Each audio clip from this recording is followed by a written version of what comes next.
I am known in the family to be a control freak when it comes to preparing food. In fact, in my family, there are two dinners each year where all 30 members come together. Before I took over, these dinners were always extremely late due to problems with seasoning or poor preparations. I am highly organized, and for every meal, I create a detailed spreadsheet with all the necessary ingredients and steps to make a large-scale dinner. Initially, my family did not respect my methods, but after seeing how effective they were, everyone joined in and allowed me to take charge of the organization. Since then, our dinners have been ready on time, and everyone raves about the dishes. This is not a common occurrence. It takes me 1 to 2 days to prepare for these meals. I do not ask for help because I am serious about my organization, but if someone wants to assist, I ask them to respect my process. Another important fact is that my mother used to be a cook for 1 year, and my sister-in-law is currently studying gastronomy. This past Sunday was our semi-annual family dinner, and as usual, I was in charge. My sister-in-law, mother, aunt, and uncle all offered to help me. This was my sister-in-law's first time helping with a family dinner, and she was eager to assist. However, during the preparation, my mother started to make several mistakes. Every time I pointed them out, she would tell me to stay calm, and that one mistake wouldn't make a difference. The problem was that she made so many mistakes and skipped important steps in the cooking process that I had to redo or double-check most things. Despite my protests, she continued to help. Finally, I reached my breaking point when I made a comment about the steps to my sister-in-law, and she corrected me. I was about to respond, but my mother told me to cool off in the pool and let those with more experience handle it. I accepted her suggestion, grabbed a glass of wine, took my spreadsheet with me, and spent the entire day in the pool, ignoring requests for me to return. As a result, dinner was late, poorly seasoned, undercooked, and we didn't have enough food for everyone to have seconds. Later, my mother told me that I had ruined dinner and embarrassed our family in front of our relatives as revenge. She said I shouldn't take it seriously because it was just a silly family joke. By the way, I love making these dinners. And yes, my mother and sister-in-law's behavior is not uncommon. Am I the one at fault here? Edit. Here are some examples of what my mother did wrong. She put too much salt on one of the meats, making it inedible. I had specifically measured out the correct amount, but she added more because she thought it wasn't enough. Also, there were supposed to be 10 servings of a certain dish, but she cut it in half because she thought it was too much. It wasn't. Additionally, she started cooking the rice too early, using the pan that we needed for other dishes. As a result, the rice was the last thing to be cooked, and it ended up being undercooked because it was in the biggest and heaviest pan. My spreadsheet basically has the amounts and how long each cooking ingredient goes. I pointed out that when they got the quantities wrong, too much or too little, or when they started making food that was for a long time before or after, it was not ideal. It's one of the more annoying things when someone wants you to take responsibility for a project, but insists that you do it in their style. It's especially irritating if your methods are your coping mechanisms, and they systematically take away your coping mechanisms while demanding that you continue. And that's exactly what your mom did to you. I'm petty enough to love that you took the spreadsheet with you too. I'm sitting here giggling, thinking about you in the pool like, you got this, right? Sure you do. Singing Carry On My Wayward Mom. I'm chilling in the pool as you told me to. Problem? Anyone who says there's a problem is an idiot. I would go low contact with my family after this level of disrespect, but maybe OP has a different idea of things. When people try to sabotage your work and then act like you're the problem, you have to draw boundaries and hold firm. Exactly. And how is this sister-in-law supposed to be a pro when it's her first dinner? I think the mom kicked OP out of the kitchen because she was trying to impress her new daughter-in-law. Then when it went wrong, she blamed OP instead of taking responsibility. So I have to think that mom was low-key bullying OP to impress her new guest. A wrong thing will not lead to anything? What? It leads to all sorts of things. I can only imagine how expensive that wasted food for 30 freaking people was. Mom was embarrassed by the control freak style and wanted to chill. But she also wanted the structure and skill and outcome of having the person there who does all the stuff well. She can't have both, and she was embarrassed by not having it work out. She doesn't seem used to the concept of follow-through. Next time, tell people you don't want help in the future. Tell them you're happy to cook, but if you're cooking, you're doing it alone. Otherwise, everyone else can bring their own dish. I'm a 29-year-old female, a university professor and researcher. My research focuses on maternity law and society. More recently, I've been diving deeper into how one of the repercussions of the child-free movement is the segregation of mothers. My family obviously knows what I do. My sister, who is 26, is getting married and has chosen to have a child-free wedding. Fine enough, she announced her choice to the family a few weeks ago. I said nothing. This weekend, a few cousins and close family members and I went out to brunch. My sister, out of the blue, asked me what my thoughts were about her child-free wedding. I said it was a personal decision, and I support her. I said it was not the moment nor the place to talk about it. It was her wedding. And my studies are from a much broader point of view, not from an individual perspective. Nevertheless, she insists. She says she won't be upset. And now a few others want to hear what I have to say. Okay then, so I explained that from my research, I found that child-free community events like birthdays and weddings have a bigger impact on mothers. How child-free events often burden the mother, the ones expected to care for the child, to stay away from them, excluding not just children, but women from participating in the social life of the community they're a part of. So how does this idea of having a day that's all yours, expecting your community to celebrate and support you while excluding important members of any community, children, come from an individualist worldview while maintaining your expectations over your community? I did highlight again that my studies are not focused on one individual, but on the societal impacts of a changing dynamic in communities. I was more articulate than this since I didn't have a word limit and answered a few questions that arose. However, my sister was quiet after that, and as soon as I noticed, I changed the subject, and everyone moved on to other topics. Well, yesterday, my sister called me to tell me I was very rude to say what I said and that she was upset with me. I've been thinking about it and I'm conflicted. I know it could cause problems, so I refused to answer the first time. But she insisted and said that it would be fine. So I don't know. Am I the idiot? Not the idiot. Was she fishing for a debate or an argument?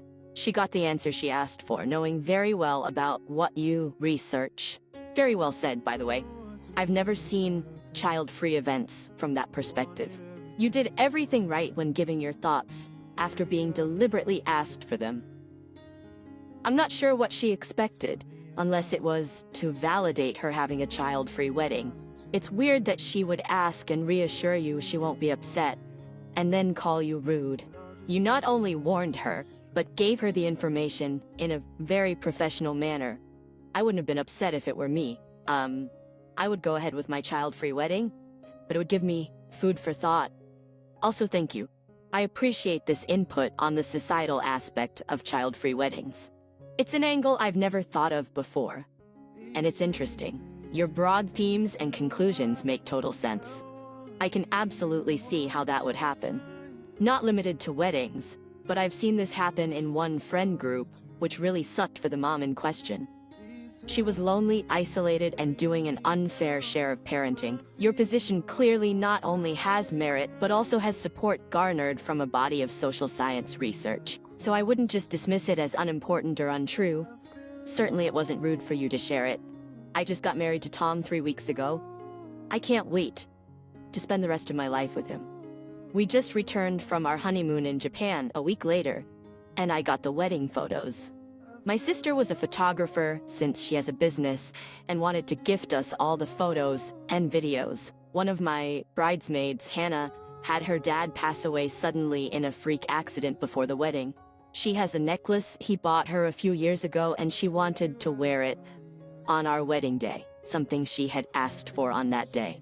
Unfortunately, it didn't go with her dress at all. It was too loud and long, and I thought it detracted from her dress. However, I didn't see this as a huge issue since I've read about editing wedding photos online and that it's a way for everyone to be happy. So she wore it in the photos, and I asked my sister if she could do me a favor and edit 2 versions of the photo, one with the necklace for Hannah and one without for me. So I ended up having that photo printed and put up in the dining room with me and all my bridesmaids. Tom and I threw a barbecue to thank everyone again for coming to the wedding. It was all going well until Hannah saw the edited photo without the necklace framed and on my wall. I explained and told her that I thought it was a nice compromise since I didn't say it didn't go with her outfit at the wedding. She wasn't happy and said that the necklace meant a lot to her and it was rude to have it edited out. I apologized but pointed out that we gave her the photos where she was wearing the necklace and that I wanted my photo with my original vision on my wall. There are photos of her where she's wearing the necklace. It was just this one photo of all my bridesmaids and me in front of our venue that I had edited. All of the bridesmaids' dresses were handmade by me to match my theme, and as a nice memento and part of thanks for being in my bridal party. I would have designed hers differently if I knew she wanted to wear this necklace. She left pretty quickly after that and has refused to answer my calls or messages as I try to apologize. Was this an insensitive move? She still got to wear the necklace to the wedding and has photos of her in it as well. But I wanted the outfits I made for my bridesmaids to be on display, not her dad's necklace. No one is at fault here. There's nothing wrong with you having an edited copy of the photo, but it may have been too soon for your friend. Her feelings are still raw. It may have felt like a jab to her. I know you understand that. The other bridesmaids probably knew that, and your friend probably does too. But emotions are overwhelming. She just needs some time to go through grieving her father first. It was too soon, and that's not really anyone's fault. I'm sorry I wasn't as sensitive as I could have been. I got so lost in my own joy that I didn't stop thinking about how much you're grieving. I hope you can forgive me. Would you like to talk about your dad? Sometimes apologizing doesn't mean you've done something wrong. It's an acknowledgement that someone has been hurt, and their emotions are all over the place. If it's an important friendship, swallowing pride and reaching out can go a long way. Weird scenario, but for the last 2 months, I, a 28-year-old female, and my husband, 31, have been living on my sister-in-law's property. We have an RV parked beside her house, and we're using her electricity for power. We have all of our meals with her, her husband, and her kids, and we also take showers indoors and do laundry. This arrangement has been a huge help for us as we are able to save money for our home purchase, which we couldn't do while we were renting. The agreement is that I do house chores such as sweeping, mopping, dishes, caring for our dogs, and their laundry if I feel like it. I also alternate cooking days and help with grocery shopping. In return, we pay her roughly $600 a month for our share of the expenses as we all eat together, and an additional $150 for water and electricity. So in total, we pay around $750 a month, and I take care of all the housework. My husband, on the other hand, takes care of all the yard work, including mowing, weed whacking, insect spraying, garbage runs, and driveway maintenance, as the driveway is dirt and gets ruts. I am currently 26 weeks pregnant, so my husband doesn't want me to work. He owns his own business and works 40 to 50 hours a week, making more than enough to provide for us here and save for our future home. I have hypertension, so I left my job 3 months ago. However, my sister-in-law has been constantly sending me job alerts, easily 8 to 10 a day. She drops hints every time we go out, saying things like, "These guys are hiring, I can get you an application." I always decline as I am already contributing a lot to the household, and my husband doesn't want me to work while pregnant. Despite my refusal, she continues to send me job alerts. Yesterday, I was feeling overwhelmed because my sister-in-law asked me to do even more than usual, and I was exhausted. So I spent the day cleaning, doing all their laundry, and scrubbing walls because they had a party planned. And she sent over an alert for a cleaning position, and I lost it. I responded with, "Okay, I will get a job, but that means you'll have no one to clean your dirty underwear and scrub your walls for you. And I will not be doing anything but my portion of the chores around here." She responded, "I'm just trying to help. There's no need to be nasty." My husband is on my side. Am I the idiot? We have talked about it. I thought the same thing. Her being fed up with our arrangement. But my sister-in-law has clarified that she wants us here and doesn't even want us to buy a house. To the point of her talking about converting her barn into an apartment for us and making big plans for it without actually getting a yes from us. She says this is her way of helping, sending me job alerts, because she feels that two people need a job. She's resentful of her husband for not working. Not the idiot, the last line is what this is all about. So, her husband is just sitting on his butt. Oh, she has a lot of anger. You guys need to move, even if it's to a campsite situation that has hookups. What does she expect to happen when you give birth? This situation is gonna get worse. I'm not even talking about the job alerts. This isn't healthy. You guys need to get out of there. Of course, sister-in-law wants you there. She'll lose her indentured servant if you leave. You've been there for 2 months, and you already pay for a good chunk of their food. Do most or all of their chores and pay your utilities.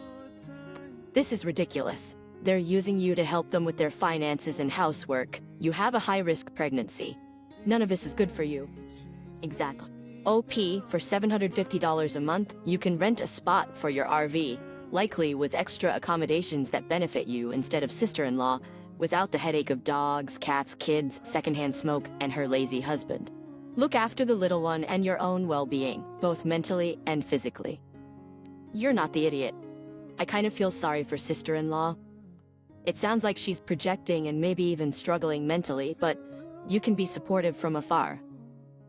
My wife has a young teenage daughter from her first marriage. She calls me by my first name as she has a very present and active dad. My wife and I also have a toddler daughter and an infant son.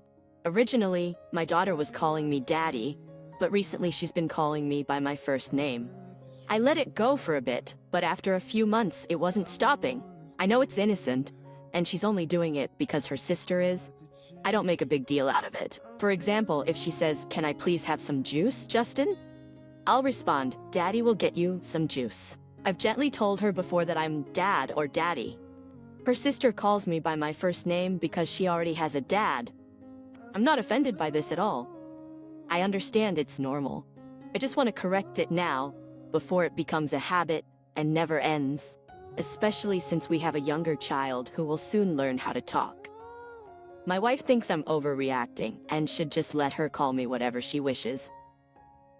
She claims if our kids called her by her first name, she wouldn't care. But they never have. So it's easy to say, I'm not on a power trip. I just think it's okay to want to be called Dad. As long as I'm gently correcting her and not making a big deal, it shouldn't matter. The other night, my daughter asked for something using my first name. I said, "Dad will get it." And she corrected herself saying, "Oh yes, please, Daddy." My wife rolled her eyes and said I had broken her spirit. Was I wrong to gently correct her for this? It's completely innocent. I know someone else who had their own child and 2 older stepkids. Little ones are too young to fully understand familial relationships, and she's likely just copying her big sister. Just gently correct her. Not the idiot, your kid is just copying her big sister. She's not a teenager, she's a confused little kid. Your wife should call you Daddy in her presence so she knows. Your wife is an idiot. I understand that it doesn't bother her, but it clearly bothers you. And I think, out of respect for you, she should be encouraging your daughter to call you Dad, not Justin. There are many ways to break a person's spirit, but reminding them gently to call you Dad is not one of them. Why doesn't your wife have your back? How would she feel if the child started calling her by her first name instead of Mommy? I bet she'd be hurt.